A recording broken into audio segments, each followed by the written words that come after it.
এটা কিন্তু চালু হয়ে গেছে। আসসালামু আলাইকুম প্রিয় দর্শক, এসবি বাংলার নতুন আরেকটি ভিডিওতে আপনাদেরকে অভিনন্দন এবং শুভেচ্ছা। ভিউয়ার্স, পাওয়ার সেকশনে যদি পাওয়ার না থাকে তো সেই বিষয়ে আপনারা কি করবেন? অনেক সময় দেখা যায় পাওয়ার আছে সামথিং কিছু 20 ভোল্ট কিংবা 30 ভোল্ট বা 50 ভোল্টের ঊর্ধ্বে নয়, সেই ক্ষেত্রে আমরা কি করতে পারি? এখানে পাওয়ার না থাকার একটি সমস্যা, পাওয়ার হালকা থাকার আরেকটি সমস্যা। যদি মনে করেন আপনার 50 ভোল্ট কিংবা 60 ভোল্ট আছে, তো সেক্ষেত্রে আপনি একেবারেই কোনো কিছু চেক না করেই একটা ভেরিয়েবল আছে এ সাইডে, এই ভেরিয়েবলটা চেঞ্জ করে দিবেন, তো আপনার পাওয়ারটা ইজি হয়ে যাবে।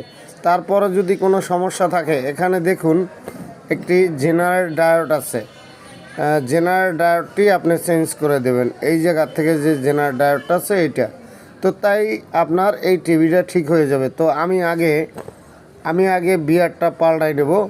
202 একটা ভেরিয়েবল আছে এখানে, এই 202 ভেরিয়েবলটা পাল্টাই দেব। তো আমি কোনো মিটার ব্যবহার করলাম না। আপনারা মনে করতে পারেন যে জলিল ভাই আন্তাজি কথা বলে, তো এই কথাগুলো আপনি মিটার নিয়ে চেক করে দেখবেন যে জলিল ভাইয়ের কথা কোনো জায়গার থেকে অমিল আছে কি না। কী করণীয়, আমরা এই 202 ভেরিয়েবলটা খুলব, প্লাস আর একটা 202 ভেরিয়েবল লাগাই দেব। তো লাগাই দেওয়ার সাথে সাথে আমাদের এই টিভিটা চালু হয়ে যাবে।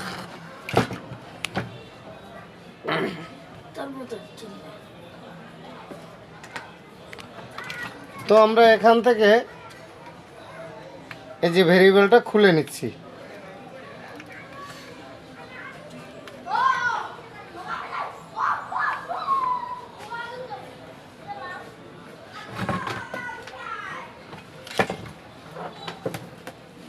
এই যে ভেরিয়েবলটা আমি খুলে নিলাম, এটার নাম্বার 202, আর এই 202 ভেরিয়েবলটা আপনারা পাল্টাই দেবেন। আমি আর একটা ভেরিয়েবল নিলাম, এটা লাগাই দিচ্ছি।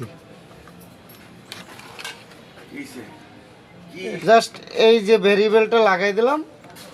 এখন আমরা এই জায়গায় লাইন দিলি মানে টিভি অন করার সাথে সাথে আমাদের পাওয়ার আসবে, ছবি আসবে, সবই আসবে। তো হয়ে গেল আমাদের এই ভেরিয়েবলটা লাগানো। পর্যায়ে আমি এই টিভিটা ঘুরিয়ে নেওয়ার পরে আপনাদের একটু লাইন দিয়ে দেখাই। আমাদের নাম্বারটা আসছে, এই যে দেখেন নাম্বার আসছে। ফ্লাইব্যাকটা হয়তো একটু কমানো আছে, কিন্তু দেখতেই পারতেছেন আমাদের টিভিটা কিন্তু চালু হয়ে গেছে। তো এখন আমরা এতক্ষণ ভিডিওটি দেখার জন্য অসংখ্য ধন্যবাদ। ভিউয়ার্স, কোনো উপকারে এসে থাকলে একটি শেয়ার করে দিবেন, চ্যানেলটিতে একটি লাইক দিয়ে আমাদেরকে উৎসাহ করবেন। ধন্যবাদ, খোদা হাফেজ। এসবি বাংলা চ্যানেলের সাথে থাকুন।